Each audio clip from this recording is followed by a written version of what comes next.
Actually, no, this might be, do you want me to do an options analysis on the junior market and see if the options open interest makes sense? What's happening here? Is that a productive use of our time, or should we move on? Okay, so let's see if we can give you a little bit of value here looking at the Russell 2000. Does anybody know what the ETF in the stock market is for the Russell 2000? It's IWM. You're pretty close. I guess we can get rid of that. IWM. Russell 2000. Okay, so here's a Russell 2000. Here are the puts on the right-hand side of the page. So who can tell me just very quickly, where have institutions established a floor in this market? Let's see if any of you level 3ers or veterans can answer this very quickly.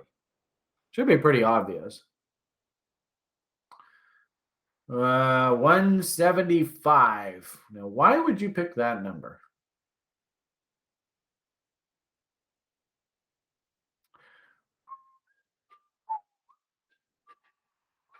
Well, yeah, it is that 7,000 open interest.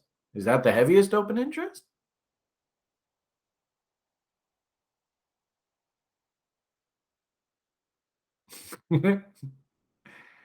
And I'm not beating up on you. You know, the most important thing here is when I go through these sort of feedback things, it's good for you to participate. It's better.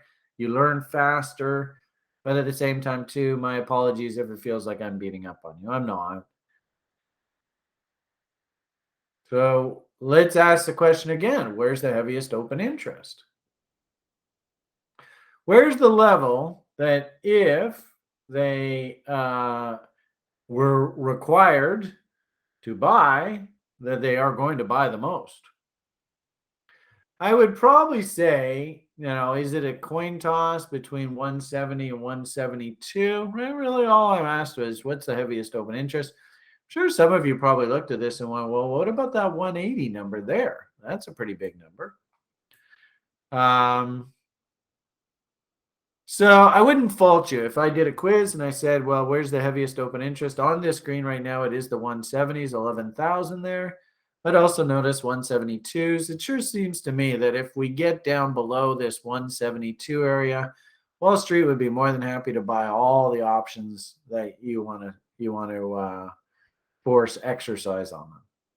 I wouldn't also be surprised too, interestingly enough, they're probably more than happy to be buyers at this 180 level as well. So where are we right now? 177.85. Now it might be interesting, like on this 180, to do a VWAP, and this is where this stuff gets a little bit more complicated.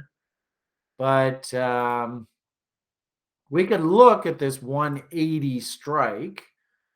And we could do something like a VWAP, which will tell us sort of what their average right price is. And you can see it looks like it's sitting right around $2.50, eh? Somewhere in there. You see that's a 269. Hell, yesterday it was, I mean, look how high those numbers are. $8. Holy crap. But it looks like this probably is just for the session, 736. So bottom line here is I'd probably say maybe about $4 is maybe like the average right price here. You can see there's a huge amount of volume done on this bar. And let's call it $3. We'll be generous. So if they wrote these 180 puts and they collected $3, and that was sort of the average right price, and they get exercise and they have to buy this at 180, what is Wall Street's average cost of ownership for this? This gets a little tricky, but yeah, if you really want to understand Wall Street's motivation, you got to add this extra step in to really understand where their sort of uncle point is. Let's put it this way. If the market is sitting at 177.79. What did we say the VWAP was roughly? Anyone? You can see it right here. Just quote that green number to me. Thank you. Well, somebody can jump through a hoop. If what's that green number? Is that green number 269 or 240? Anyway, that will bug you. If they get exercised on this option, what is their average cost of ownership of the IWM? Then this gets a little tricky, but let's see if you can do the math.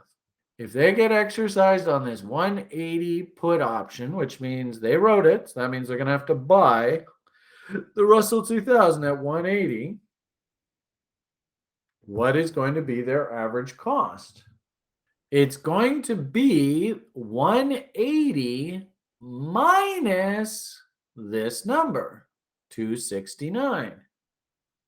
They collected this 269 in premiums. Gonna have to pay $1.80.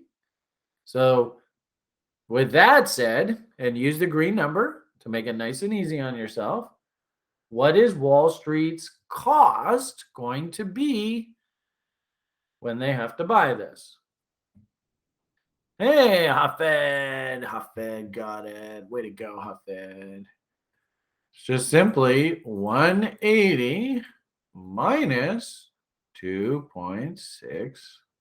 What do we say? 68, 69, $177.31. Now, where's the market right now? Oh, 177.73.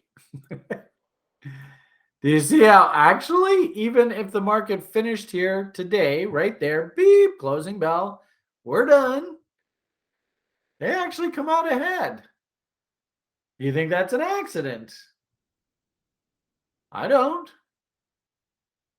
So, on balance, I think I'm going to go with on the put side. I think they're actually perfectly happy to be exercised on this. And now all of a sudden, boom, they become owners of a lot of IWM. And interestingly enough, at 177.72, if their cost is 177.31, then they're actually up 40 cents at the end of the day. Let's get rid of everything here. And there is the crisis low.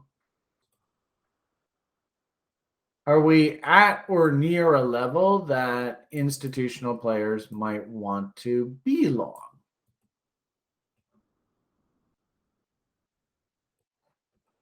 Is that kind of a number that those institutional guys kind of like? How about who knows the answer to this? What do we call these checks around TRI? I think there's a name for them that we have, right? Thank you, Adam. The Benkov check. So actually being a net buyer of assets, what have I told you guys that I like you to think about for the 50% rule? How about taking profits? Hey, Chris got it. That's not, no, well, it's not necessarily selling. I want you thinking the next level here, John. Thinking, oh, buying, selling. That's the basic level, but I need for you to think, play game theory here. What's going on here? Remember, what does the public do? Do the public buy up markets or do they sell up markets? So, exact opposite, what do institutions do? Do they buy up markets or do they sell up markets? So, what were the institutional players doing up here? Selling, good. Shorting, even better. I like that, Adam. Opening short, sexy. Selling the up market. So what are they going to be doing here? Somebody already answered it there a minute or two ago. Nice, Andre. That's what I want you thinking. Do you see how they could short up here? They could write this 180 put option. Do they actually have to go in and actually buy the position back? No. In fact, this exercise of this option, yes, it is a little bit in the money, right? We already know it's in the money.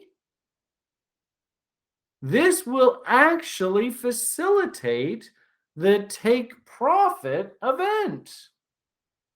They are going to be forced to buy the IWM at 180, or they are going to be forced to cover their shorts at the 50% rule. Does that make sense?